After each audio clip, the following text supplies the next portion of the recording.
Hi friends, I am Mohan from Kishab Academy. So இந்த video பதிவில் நம்ம மூணாவது லைவ் பார்க்க போகிறோம். சரிங்களா?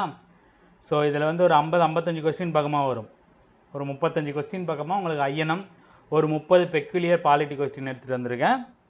ஸோ வேகமாக எவ்வளோ சீக்கிரம் இந்த லைவை பார்க்க முடியுமோ பார்த்துடலாம். சரிங்களா? ஃபஸ்ட்டு கேள்வி, ஆதி திராவிடர் ஆதி ஆந்திரர் என்னும் வார்த்தைகளை பயன்படுத்துமாறு பரிந்துரைத்தவர். ஆதி திராவிடர் ஆதி ஆந்திரர், அதாவது இந்த ஷெட்யூல் கேஸ்ட் இருக்காங்க இல்லையா, பட்டியல் இனத்தவர் இருக்காங்க இல்லையா, அவங்கள வந்து பார்த்திங்கன்னா திராவிடர்களை ஆதி திராவிடர் அப்படின்னு பயன்படுத்தணும்னு முதல்லையே சொன்னது யார்? வெரி குட், ஆப்ஷன் சி, மயிலை சின்னத்தம்பி ராஜா அல்லது எம்சி ராஜா. சரிங்களா? இப்போ இந்த மாதிரியான நிறைய மறக்கப்பட்ட தலைவர்களோட கேள்விகளும் வந்து பார்த்திங்கன்னா இப்போ வர ஆரம்பிச்சிருக்கு. அதனால தான் இந்த மாதிரி கேள்வியெலாம் எடுத்திருக்கோம். இந்தியாவின் முதல் தொழில் சங்கமான சென்னை தொழிலாளர் சங்கம் உருவாக்கப்பட்ட ஆண்டு. சென்னை தொழிலாளர் சங்கம்னாலும் மதராஸ் தொழிலாளர் சங்கம்னாலும் ஒன்று தான். ஸோ இந்தியாவிலேயே முதல்ல தொழிலாளிகளுக்கென ஆரம்பிக்கப்பட்ட முதல் தொழிற்சங்கம் எது? மதராஸ் தொழிலாளர் சங்கம். எந்த வருஷம்? Very good, 1918. Option C, 1918. சரிங்களா? அடுத்து, சென்னை மகாஜன சங்கம் எந்த ஆண்டு நிறுவப்பட்டது? சென்னை மகாஜன சங்கம், சென்னை மகாஜன சபை எல்லாம் ஒன்று தான். அதே மாதிரி சென்னை வாசிகள் சங்கம், மெட்ராஸ் நேட்டிவ் அசோசியேஷன், சென்னை வாசிகள் சபை எல்லாமே ஒன்று வந்து பார்த்திங்கன்னா ஒன்று தான்.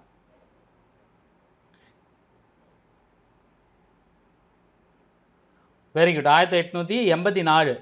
84 ஆரம்பிப்பாங்க.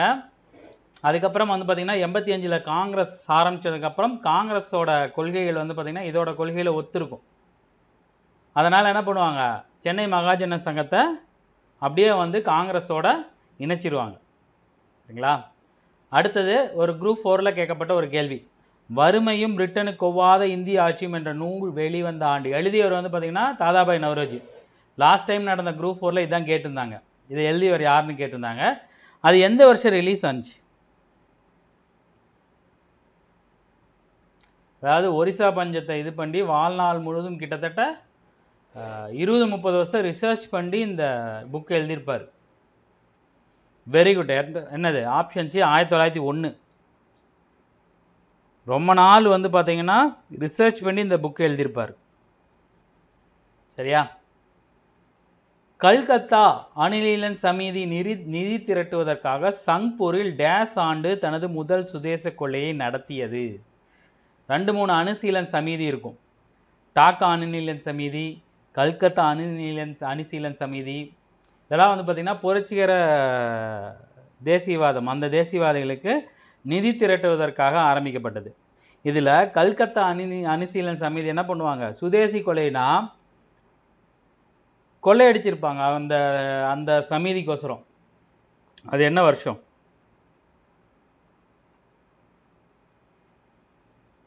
வெரி குட், இதுவும் option C, 1906 August. 1906 August. Besant அம்மையாருக்கு ஆதரவாக நைட்வுட் அப்படிங்கிற அரச பட்டத்தை துறந்தவர் யார்? இதில் வந்து பார்த்திங்கன்னா காந்தியடிகளாக இருக்கட்டும், தாகூராக இருக்கட்டும், இன்னும் சில பேராக இருக்கட்டும், ஒவ்வொரு சமயத்தில் அவங்களுக்கு கொடுத்த அரச பட்டங்களை துறந்திருப்பாங்க. காந்தியடிகள் வந்து பார்த்திங்கன்னா ஒத்துழையாமைக்கம் ஸ்டார்ட் பண்ணும்போது சில பட்டத்தை துறந்திருப்பார். தாகூர் வந்து பார்த்திங்கன்னா ஜாலியன் வாலாபாக் எதிராக வந்து பார்த்திங்கன்னா நைட்வுட்டை திறந்திருப்பார். இது யார்? பெசன்ட் அம்மையாருக்கு யாருன்னு வந்து பார்த்திங்கன்னா sir S Subramaniam. Sir S Subramaniam அப்படிங்கிறவர் ரொம்ப ரொம்ப முக்கியமான ஒரு பாயிண்ட். பெசண்ட்டை வந்து பார்த்திங்கன்னா அன்னி பெசண்ட்டை வந்து கைது பண்ணிடுவாங்க 1917. சரிங்களா? தன்னாட்சி வந்து கொண்டு வரேன் அப்படின்னு சொன்னதுக்கோசரம். ஸோ அதுக்காக அவங்களுக்கு ஆதரவாக சர் பட்டத்தை கொடுத்த நைட்வுட் அப்படிங்கிற பட்டத்தை வந்து பார்த்திங்கன்னா திறந்துருவார். கிலாபத் இயக்க விஷயத்தில் கடந்த 1 மாத காலமாக நடந்த நிகழ்வுகளை பார்க்கும்போது அரசு மீதான மதிப்பையோ அல்லது அன்பையோ என்னால் இருப்பு வைக்க இயலவில்லை என்று கூறியவர் யார்?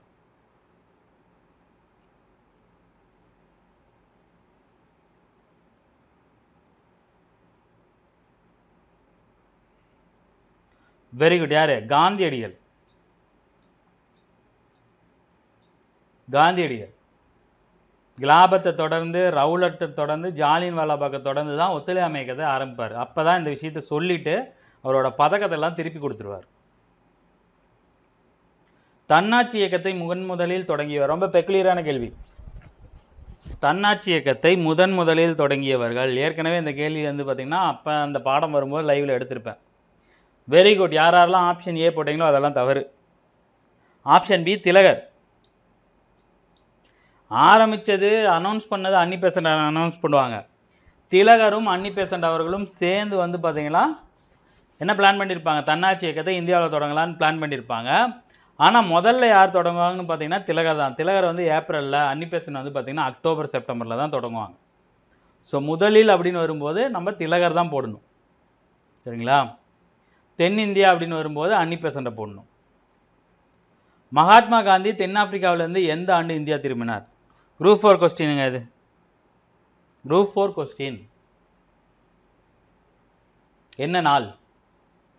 ஜனவரி 9. ஓகே. வருஷம்? Very good. 1915 ஜனவரி 9. இதை தான் வந்து பார்த்தீங்கன்னா பாரதிய பிரவேசி டே, அதாவது பாரதிய வெளிநாடு வாழ் இந்தியர்கள் தினமாக கொண்டாடுறோம் வருஷம் ஜனவரி 9. ஏன்னா அந்த நாள் தான் காந்தியடிகள் தென்னாப்பிரிக்காவிலேருந்து இந்தியா திரும்பியிருப்பாங்க. மகாத்மா காந்தி மற்றும் அம்பேத்கர் இடையே பூனா ஒப்பந்தம் எந்த ஆண்டு கையெழுத்தானது? பூனா ஒப்பந்தம் வருஷம் தெரியும், 32.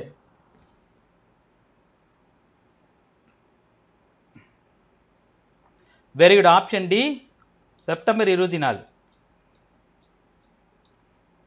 இந்த கேள்வியெல்லாம் பார்க்கறதுக்கு சாதாரணமாக இருக்கும், இதெல்லாம் எக்ஸாமில் கேட்டுருவாங்க. சரிங்களா? தமிழ்நாட்டில் சத்தியாகிரகம், உப்பு சத்தியாகிரகத்துக்கு யார் தலைமையேற்றார்? அதாவது எல்லையில் வந்து பார்த்தீங்கன்னா கபார்கான், காந்தி கபார்கான் ஒருத்தர் வந்து சத்தியாகிரகத்துக்கு, உப்பு சத்தியாகிரகத்துக்கு தலைமையேற்றிருப்பார். இந்த பக்கம் தண்டி காந்தியடிகள் தலைமை. தமிழ்நாடு காந்தியடிகளோட தீவிர ஆதரவாளரான அரசியல் சாணக்கியர் என்று அழைக்கப்படக்கூடிய ராஜாஜி அவர்கள்.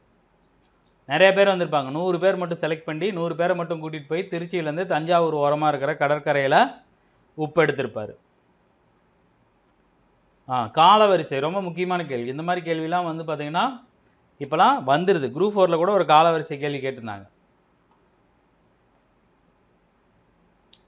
ஸோ கேதா அது 1918, சம்ரான் 1917, வேதாரண்யம் 1930, பிராமணர் இயக்கம் 1916. இப்போ எது ஃபஸ்ட்டு வரும்? 3 ஃபஸ்ட்டு வரும். 3 எங்கே இருக்குது? இங்கே இருக்குது. ஸோ இதுதான் ஆப்ஷன். உங்களுக்கு கன்ஃபியூஷனாக இருக்கும்போது இந்த மாதிரி தனியாக 2 இதை மேட்ச் பண்ணிங்கன்னா வந்துடும். சரிங்களா? அதாவது சம்ரான் 1917, அதுக்கப்புறம் தான் கேதா வரும், வேதாரண்யம் உப்பு சத்தியாக வருங்கிறது உங்களுக்கு தெரியும். பிராமணர் இயக்கம் 1916ங்கிறதுல நீங்கள் க்ளோஸாக இருந்தீங்கன்னா தான் பாருங்கள் இந்த தவறு இல்லாமல் போட முடியும். பாருங்கள் ஆப்ஷன் எல்லாமே 2 கொடுத்துருக்காங்க. இது மட்டும்தான் 3 வந்திருக்கு. புரியுதா உங்களுக்கு? இந்த மாதிரி கேள்வியில் இந்த மாதிரியான குழப்பங்களை கொடுக்கக்கூட மாதிரி கூட கேட்பாங்க. நம்ம தான் உஷாராக போடணும். காந்தியடிகள் தண்டி யாத்திரை பயணம் சென்றடைந்த ஆண்டு?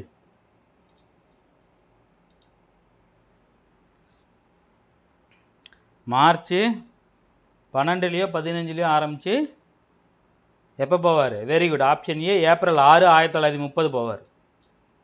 தண்டி சென்றடைந்த ஆண்டு தான் கேட்டிருக்காங்க. சரிங்களா? ஆரம்பித்த ஆண்டு கேட்கல, பார்த்துக்குங்க. முதல் காகித ஆலை இந்திய முதலாளிகளால் எங்கு அமைக்கப்பட்டது?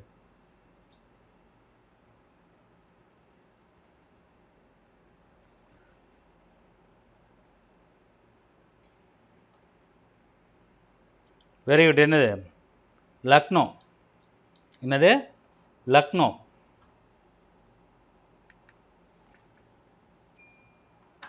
ஸோ அடுத்து 1931 கராச்சி அமர்வு யாருடைய தலைமையில் நடைபெற்று? ரொம்ப ரொம்ப முக்கியமான ஒரு கேள்வி. அடிப்படை உரிமைகள், அடிப்படை கடமைகள் சம்பந்தமாக நிறைவேற்றப்பட்ட காங்கிரஸ் மாநாடு எதுன்னு வந்து பார்த்தீங்கன்னா இந்த 1931 நடந்தது. இதுக்கு யார் தலைமை தாங்கியிருப்பா?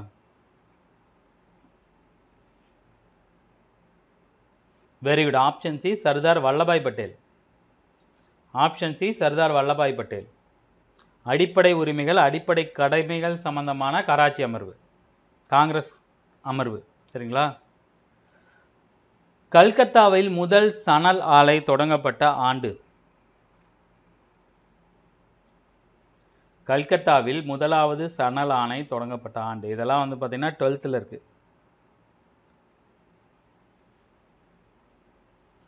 Very good. இது 1855. 1855.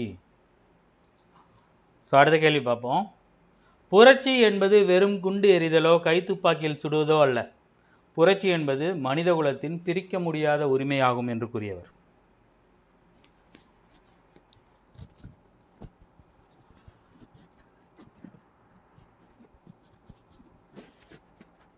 Very good. யாரு? பகத்சிங்.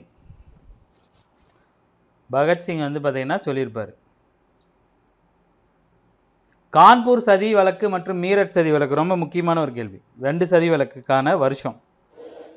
கான்பூர் மற்றும் மீரட் சதி வழக்குகள்லாம் ரொம்ப முக்கியங்க. இப்போலாம் கேட்க ஆரம்பிச்சிட்டாங்க. குரூப் 4லேயே சதி வழக்கு கேட்டிருக்காங்க. அலிப்பூர் குண்டுவெடிப்பு கேட்டிருக்காங்க. 1924, 29. கான்பூர் 24, 29 மீரட் சதி வழக்கு. சரிங்களா? லண்டன் பிரிவு கவுன்சிலருக்கு தேர்ந்தெடுக்கப்பட்ட முதல் இந்தியர். லண்டன் பிரிவு கவுன்சிலருக்கு தேர்ந்தெடுக்கப்பட்ட முதல் இந்தியர் யார்?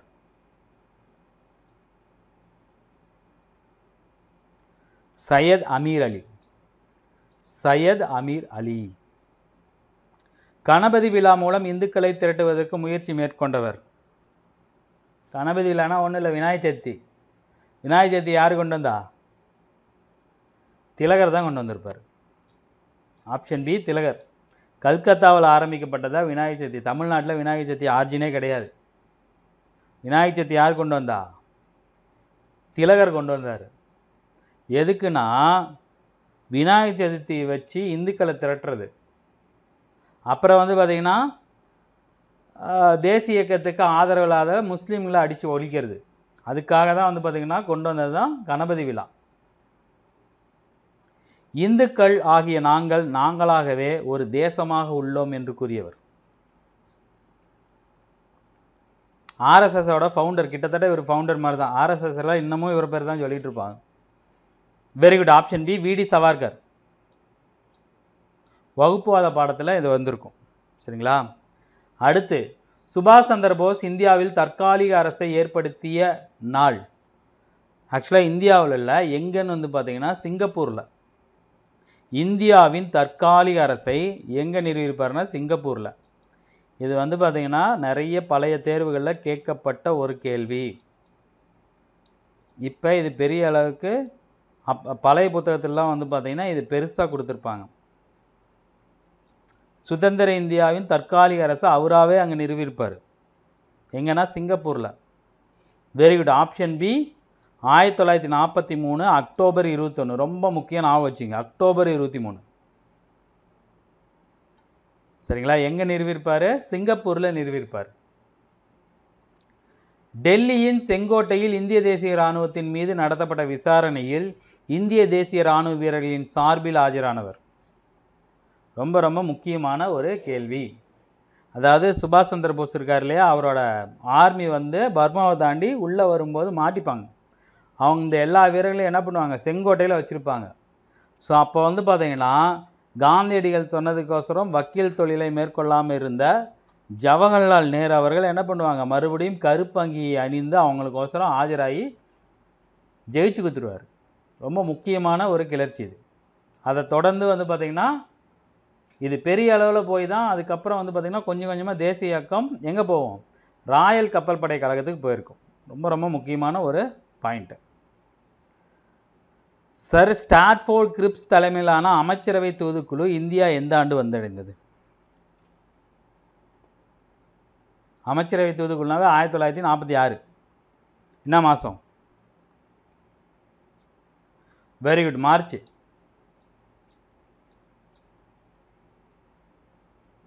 மகாத்மா காந்தி படுகொலை செய்யப்பட்ட தினம். மகாத்மா காந்தி படுகொலை செய்யப்பட்ட தினம். சுதந்திரம் கிடைச்சி ஒரே வருஷத்தில் கொண்டுருவாங்க. Very good. ஆப்ஷன் சி 1948 ஜனவரி 30. ஜனவரி 30 வருஷத்தையும் ஞாபகம் வச்சுங்க. டில்லிக்கு புறப்படு, டில்லி சலோ என்ற முழக்கத்தை வெளியிட்டவர். டில்லிக்கு புலப்படு, டில்லி சலோ, டில்லியை நோக்கி போங்க அப்படின்னு சொன்னது யாரு?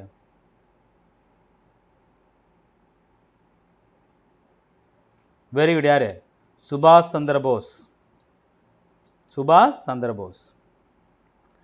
கேம்பிரிட்ஜ் பல்கலைக்கழக மாணவரான ரஹமத் அலி டேஸ் ஆண்டு பாகிஸ்தானை உருவாகும் எண்ணத்தை வெளிப்படுத்தினார். இது வந்து பார்த்தீங்கன்னா ரீசெண்டாக நடந்த ஒரு தேர்வில் கேட்டிருந்தாங்க. எப்படி கேட்டிருந்தாங்க அப்படின்னா, பாகிஸ்தான் என்னும் உருவாகும் எண்ணத்தை முதலில் வெளிப்படுத்தியவர் யாருன்னு கேட்டிருந்தாங்க. யார்? ஜின்னா ஆப்ஷனில் கொடுப்பாங்க, முகமது இக்பால் கொடுப்பாங்க. ஆக்சுவலாக யாருன்னு வந்து பார்த்தீங்கன்னா ரஹமத் அலி. இவர் வந்து கேம்பிரிட்ஜில் படிச்சுட்டு இருந்திருப்பார். இதுக்கப்புறம் தான் வந்து பார்த்தீங்கன்னா ஜின்னா வந்து 40 தான் கோரிக்கை வைப்பார் தனிநாடு அப்படிங்கிறது. ஆனால் இவர் எப்போ அந்த இதை சொல்லியிருப்பார் 1933. ஆனால் இவருக்கு முன்னாடியே முகமது இக்பால் அப்படிங்கிறவர் கனவு கண்டிருப்பார். ஆனால் பெரிய அளவில் அவர் வெளியே சொல்லியிருக்க மாட்டார். முதல்ல அந்த எண்ணத்தை வெளிப்படுத்தியவர் யாருன்னு வந்து பார்த்தீங்கன்னா ரஹமத் அலி. இந்தியாவின் கடைசி கவர்னர் ஜெனரல் மற்றும் முதல் வைசிராய் யார்? நிறைய தேர்வுகளில் கேட்கப்பட்ட ஒரு கேள்வி. இவரோட அந்த வைசிராய் அப்படிங்கிற போஸ்டர் வந்து பார்த்தீங்கன்னா கொண்டு வந்திருப்பாங்க. கவர்னர் ஜெனரல் அப்படிங்கிற போஸ்டரை தூக்கிட்டு வைசிராய் அப்படின்னு வந்திருக்கும். அதாவது இங்கிலாந்தோட நேரடி கட்டுப்பாடில் இந்தியா வந்திருக்கும். அப்போ முதல் வைஸ்ராய் யார்? Very good. யார்? கானிங் பிரபு. கானிங் தான் வந்து பார்த்தீங்கன்னா பெருங்கழகத்தப்ப இந்தியாவோட கவர்னர் ஜெனரலாக இருந்திருப்பார். ரொம்ப ரொம்ப முக்கியமான ஒரு கேள்வி. நிறைய தேர்வுகளில் கேட்கப்பட்ட ஒரு கேள்வி. தனித்தனியாக கேட்டிருக்காங்க. இந்தியாவின் கடைசி கவர்னர் ஜெனரல் யார்? இந்தியாவின் முதல் வைசிராய் யார்?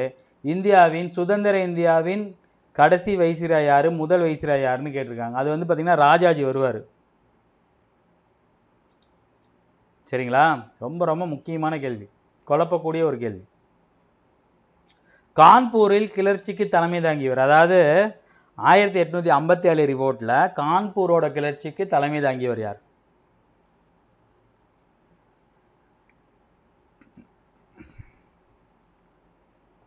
Very good. யாரு? நானா சாஹிப்.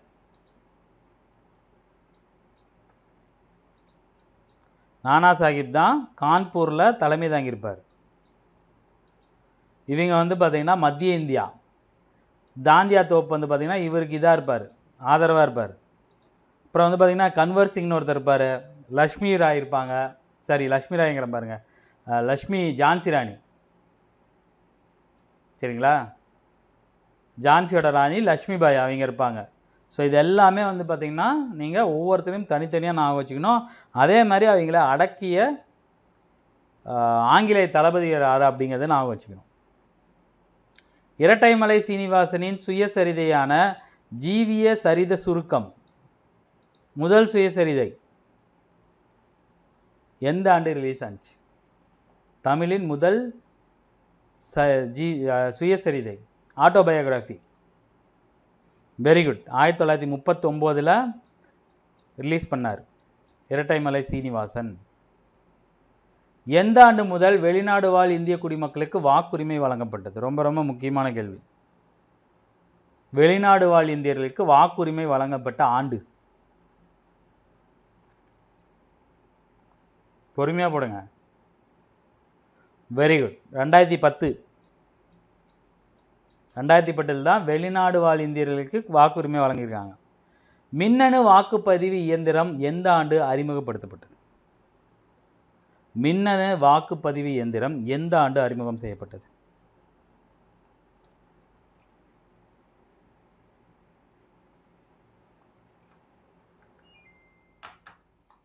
Very good. 1989. 89 தான் வாக்குப்பதிவு இயந்திரத்தையே அறிமுகம் பண்ணியிருக்காங்க. அதுக்கு முன்னாடி வரைக்கும் சீட்டு தான். தமிழர் அரசர்களின் கூட்டமைவின் பிற நாட்டு படையெடுப்புக்கு எதிராக சண்டையிட்டதை கூறும் சங்ககால இலக்கிய நூல் எது?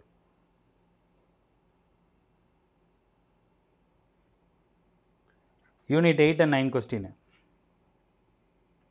ஆல்ரெடி இந்த கொஸ்டின் பார்த்துருக்கோன்னு நினைக்கிறேன். Very good. அகநானூறு.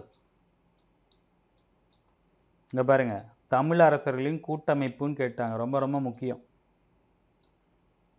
இதை பற்றி கல்வெட்டு ஒன்று இருக்கும், காரவேலர் கல்வெட்டுன்னு ஒன்று இருக்கும், அதுவும் ஞாபகம் வச்சுங்க. தனது புரட்சிகரமான முனைப்புகளை வெளியிடுவதற்கு பாரதியார் தனது வார இதழை எந்த நிறத்தாளில் வெளியிட்டார்? தமிழ்லையும் கொடுத்துருப்பாங்க. இது தமிழில் 12th புக்கில் இருக்கும். இந்தியான்னு நினைக்கிறேன், இந்தியா இதழ். Very good. அது சிவப்பு, சிவப்புனாவே புரட்சி அப்படிங்கிறத மென்ஷன் பண்ணி லெட்டர்ஸ்லாம் ஒயிட் அண்ட் ரெட்டில் இருக்கும், பேப்பர் ஒயிட்டில் இருக்கும், லெட்டர்ஸில் ரெட்டில் இருக்கும். சென்னை வாழ் மக்கள் சங்கம், சென்னை வாழ் மக்கள் சங்கம், சென்னை வாசிகள் சங்கம். யோசிக்காதீங்க, போட்டு போயிட்டாருங்க. 1852, 1884 எது? சென்னை மகாஜன சபை. சரிங்களா? இந்திய அரசின் எந்த உறுப்பு தேர்தல் ஆணையத்தை பற்றி விளக்குகிறது? ரொம்ப ரொம்ப முக்கியமான கொஸ்டின். இந்திய அரசமைப்பின் எந்த ஆர்டிக்கல் தேர்வு ஆணையத்தை பற்றி விளக்குகிறது? Very good. Option B 324. 324. எந்த சட்ட திருத்தத்தின் மூலமாக ஒரு கட்சியிலிருந்து மற்றொரு கட்சிக்கு மாறும் கட்சி தாவல் தடை சட்டம் கொண்டு வரப்பட்டது?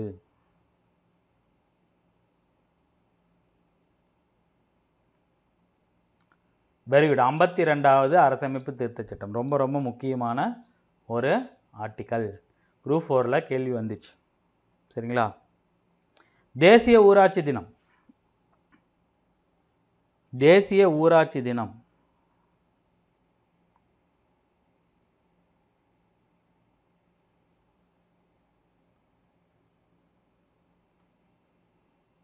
Very good. ஏப்ரல் 24. ஏப்ரல் 24 1992 தான் வந்து பார்த்தீங்கன்னா எங்கே வந்திருக்கும், தேசிய ஊராட்சிங்கிற ஒரு இதை அனௌன்ஸ்மெண்ட் பண்ணியிருப்பாங்க. சரிங்களா? ரொம்ப முக்கியமான கேள்வி. பொறுத்துங்க, பொறுமையாக பொறுத்துங்க.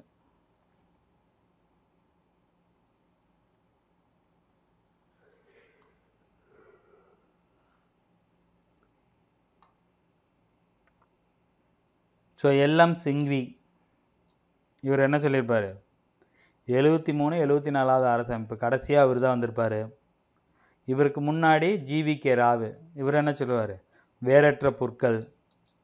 எல்லாத்துக்கும் மூத்தவர் யார்? பல்வந்த் ராய் மேத்தா, அவர் 3 அடுக்கார இது. அசோக் மேத்தா 2 அடுக்கு. ஸோ 3, 4, 1, 2 ரொம்ப ரொம்ப முக்கியமான ஒரு இது. ஏன்னா உள்ளாட்சியை பற்றி எக்ஸாமுக்கு ஒன்று கேட்டுறாங்க, பஞ்சாயத்து ராஜ் உள்ளாட்சியை பற்றி எக்ஸாமுக்கு ஒன்று வந்துடுது. சரிங்களா? ஒரு வருடத்தில் எத்தனை முறை கிராம சபை கூட்டங்கள் நடைபெறும்? ஒரு வருடத்தில் எத்தனை முறை கிராம சபை கூட்டங்கள் நடைபெறும்?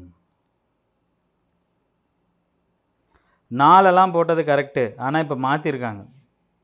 4 யார் யார் போட்டீங்களோ அவங்கெல்லாம் ஓகே. பட் இப்போ மாற்றினது வந்து பார்த்திங்கன்னா டோட்டலாக 6. புக்கில் 4 கொடுத்துருப்பாங்க. 2023 சரி 24 தமிழக அரசு 6 முறை கூடுன்னு சொல்லியிருக்காங்க. சரிங்களா? ஆல்ரெடி உங்களுக்கு தெரியும், ஜனவரி 15, அப்புறம் வந்து பார்த்திங்கன்னா ஜனவரி 26, ஆகஸ்ட் 15, மே 1, அப்புறம் வந்து பார்த்திங்கன்னா அக்டோபர் 2, இதெல்லாம் கூட இல்லையா? இதோட வந்து பார்த்திங்கன்னா மேலே பார்த்தோம் இல்லையா, தேசிய ஊராட்சி தினம் எப்போ? ஏப்ரல் 24. அப்புறம் உலக தண்ணீர் தினம் இருக்கு இல்லையா? உலக தண்ணீர் தினம் என்னைக்கு? மார்ச் 22. அப்பையும் கூடும். ரொம்ப ரொம்ப முக்கியமான ஒரு கேள்வி. அப்டேட்டு பார்த்துங்க. பழைய ஆன்சர் வந்து பார்த்திங்கன்னா 4, ஆனால் இப்போ வந்து பார்த்திங்கன்னா 6 முறை கூடும். ஜனவரி 26, ஆகஸ்ட் 15, மே 1, அப்புறம் அக்டோபர் 2, அப்புறம் வந்து பார்த்திங்கன்னா மார்ச் 22, அப்புறம் வந்து பார்த்திங்கன்னா ஏப்ரல் 24. சரியா? நோட் பண்ணி வச்சுங்க, கேட்டாலும் ஆச்சரியப்படுறதுக்கு இல்லை. இந்திய அரசியலமைப்பு நிர்ணய சபையின் முதல் கூட்டம், அடித்து துவச்ச கேள்வி.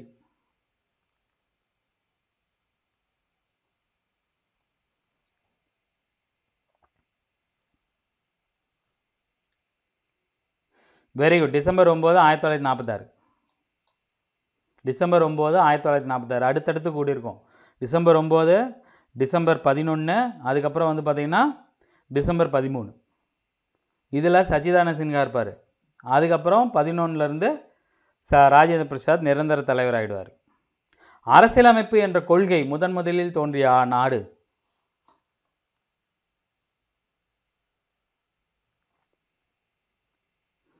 USA, அமெரிக்க ஐக்கிய நாடுகள். அதுக்கு முன்னாடியே அரசமைப்பு இருந்திருக்கு. சரிங்களா? அரசியலமைப்பு வச்சு இது பண்ணுன்னு ரிட்டர்னில் கொண்டு வந்தது யாருன்னு வந்து பார்த்தீங்கன்னா யுஎஸ்ஏ. இந்திய அரசியலமைப்பின் சபையின் நிரந்தர தலைவர் இப்போ தான் சொன்னேன் யார்? ராஜேந்திர பிரசாத். ஆனால் முதல்ல யார் இருப்பார்? தற்காலிக தலைவர் சச்சிதானந்த சின்ஹா. நிறைய தேர்வில் இந்த கேள்வி கேட்டிருக்காங்க. இவங்க 2 பேரும் வந்து பார்த்தீங்கன்னா துணைத் தலைவர்கள். சரியா? மறந்துடாதீங்க. நிரந்தர தலைவர், தற்காலிக தலைவர்.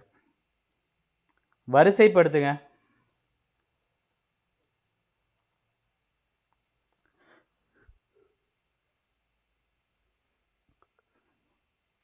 இறையாண்மை மிக்க சமதர்ம சமய சார்பற்ற ஜனநாயக குடியரசு அல்லது மக்களாட்சி.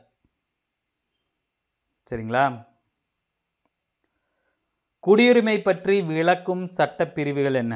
குடியுரிமை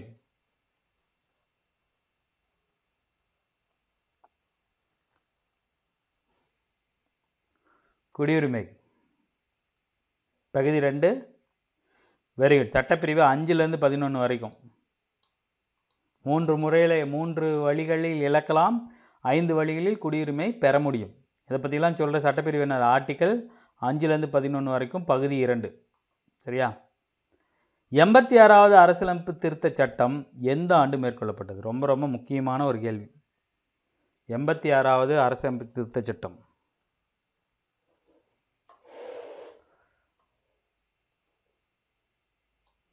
வெரி குட் 2002.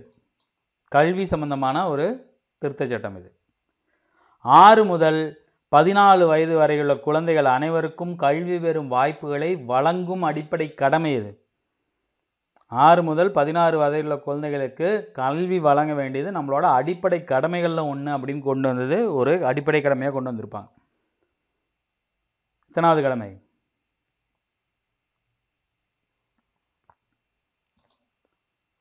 11வது கடமை 51AK.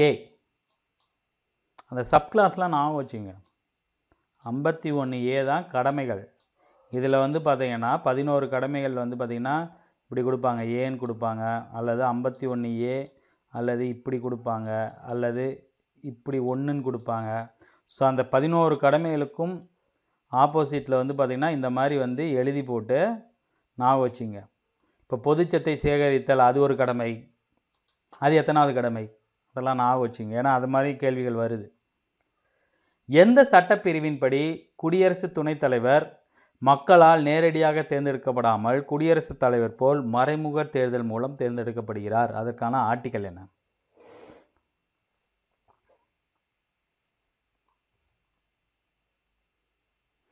Very good 66(1). 66(1). சரிங்களா? இந்திய உச்சநீதிமன்றம் எந்த ஆண்டு உருவாக்கப்பட்டது? ஸோ உச்சநீதிமன்றங்கிறது போன லைவில் நம்ம ஒரு கொஸ்டின் பார்த்துருப்போம். சரிங்களா? அது உச்சநீதிமன்றம். இந்தியாவின் ஒரே ஒரு உச்சநீதிமன்றம் உருவாக்கப்பட்டது எந்த நாள்? குடியரசு தினத்துக்கு 2 நாள் கழிச்சு. ஸோ ஜனவரி 28, 1950. ரொம்ப முக்கியம், நோட் பண்ணி வச்சுங்க. டெல்லியில் இருக்குது. நிதி மசோதாவிற்கு எத்தனை நாளுக்குள் மாநிலங்களவை ஒப்புதல் அளிக்க வேண்டும்? ஒப்புதல் அளிக்கணும். இல்லை அப்படின்னா என்ன ஆகும்? ஆட்டோமேட்டிக்காக அவங்களே ஒப்புதல் எடுத்துக்குவாங்க. எத்தனை நாள்? 2 வாரம். Option D 14. போட்ட ஆப்ஷன் கரெக்டு தான். அடுத்து 51 இல்லை, ஒரு 55 கேள்வி வருங்க. ஒரு 35 நான் ஜிகே எடுத்துகிட்டு வந்திருக்கேன். சட்டப்பிரிவு 52, 63, 78, 76. இல்லை 78 வந்து பார்த்தீங்கன்னா டிஎன்பிசி தேர்வில் வந்திருக்கு.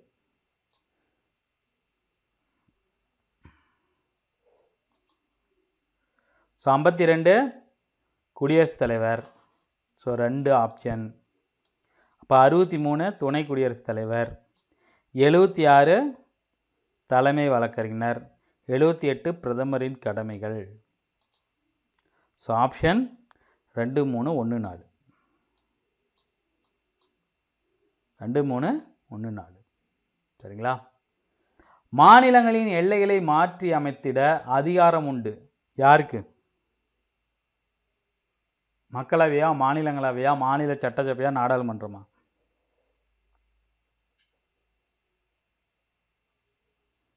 என்னது? நாடாளுமன்றம். மக்களவை மாநிலங்களவை ரெண்டுக்குமே மாநிலங்களோட எல்லையை வந்து பார்த்திங்கன்னா மாற்றி அமைத்திட அதிகாரம் உண்டு. சரிங்களா? பெரும்பான்மையாக கொண்டு வந்து மாற்றிடுவாங்க. இப்போ ஆந்திரா தெலுங்கானா பிரித்தாங்கல்ல, அப்படி தான். சரிங்களா? அடுத்து, குடியரசுத் தலைவருக்கு உதவிடவும் அறிவுரை வழங்கிடவும் பிரதம அமைச்சரை தலைவராக கொண்டு ஒரு மத்திய அமைச்சரவை குழு என்று குறிப்பிடப்படும் சட்டப்பிரிவு எது?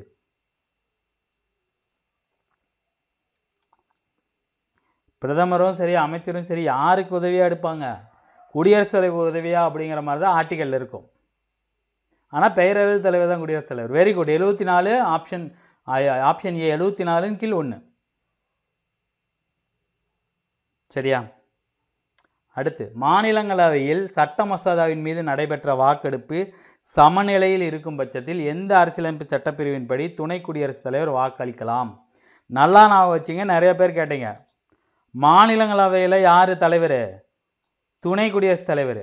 இவருக்கும் சரி மக்களவையில் இருக்கிற சபாநாயகரும் சரி 2 பேர்த்துக்குமே வாக்கு எப்போ அளிப்பாங்கன்னா 2 பக்கமும் சமமாக இருக்கும்போது அவர் வாக்களிப்பார். அதுதான் வந்து பார்த்திங்கன்னா முடிவு வாக்கு அல்லது காஸ்டிங் ஓட்டுன்னு சொல்லுவாங்க. 2 பேர்த்துக்குமே இருக்கிற ஆர்டிக்கல் என்னது? ஆர்டிக்கல் 100. ஸோ 2 பேர்த்துக்குமே அது சமமாகும். இவருக்கும் சமமாகவும் சபாநாயகருக்கும் சமமாகும். அவங்க 2 பேரும் எப்போ ஓட்டு போடுவாங்க? 2 பக்கமே சமமாக இருக்கும்போது காஸ்டிங் ஓட்டு அது. ஸோ அடுத்து வந்து பார்த்திங்கன்னா கடைசி கொஸ்டின், நிலைக்குழுக்கள் அவற்றின் தன்மை பணிக்கேற்ப எத்தனை வகைகளாக பிரிக்கப்பட்டுள்ளது?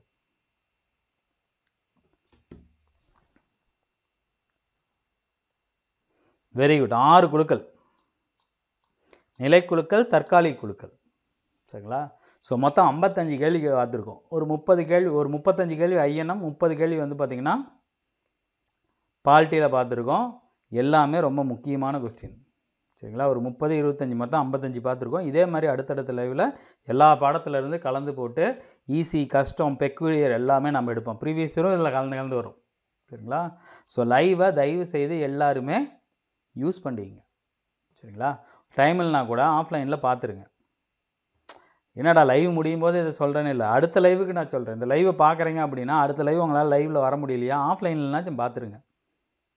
ஏன்னா லாஸ்ட் டைம் குரூப் எல்லாம் லைவில் கேட்டால் அத்தனை கொஸ்டின் கேட்டிருந்தாங்க. சரிங்களா? ஸோ இந்த லைவ் உங்களுக்கு யூஸ்ஃபுல்லாக இருக்கும்னு நினைக்கிறேன். இதே மாதிரி அடுத்த ஒரு லைவில் நாம் சந்திப்போம். தேங்க்யூ.